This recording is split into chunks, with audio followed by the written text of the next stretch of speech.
त्यामुळे ह्या चारही शहरांना 5-5 हजार कोटीचा निधी केंद्राकडनं आपल्याला मिळणार आहे. त्याचप्रमाणे ग्रामीण रस्ते असतील,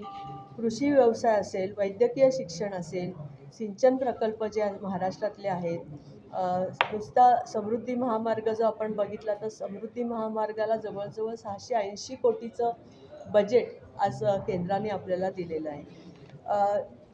ज्या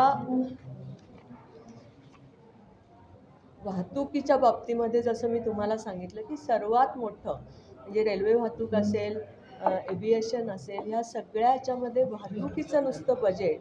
5,98,000 कोटीचं बजेट महाराष्ट्राला केंद्राने आता दिलेलं आहे. तर हे सगळे जेव्हा मी मोठी सगळे हे सांगते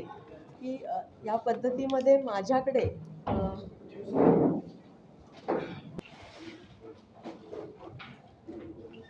माझ्याकडे जे खाती येतात त्याच्यामध्ये नगरविकास येतं आणि सर्वात मोठं बजेट हे नगरविकासला एकतर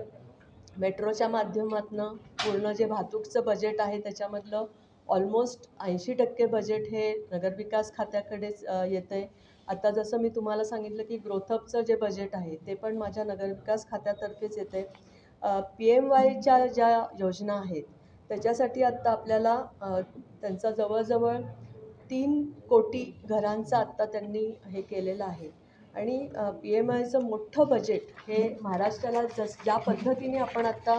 आपल्याला मागच्या ह्याच्यामध्ये 20 लाखाचं टार्गेट दिलं होतं, यावेळेस महाराष्ट्राने जवळजवळ आपण 40 लाख घरं ह्या PMI योजनेमध्ये करू हे टार्गेट आपण घेतलेलं आहे आणि त्याच्यासाठीचा निधी हा केंद्राने आपल्याला म्हणजे अतिरिक्त जो पूर्ण ह्याच्यामध्ये आता त्यांनी 2 कोटी अतिरिक्त घरं मंजूर केली जवळजवळ.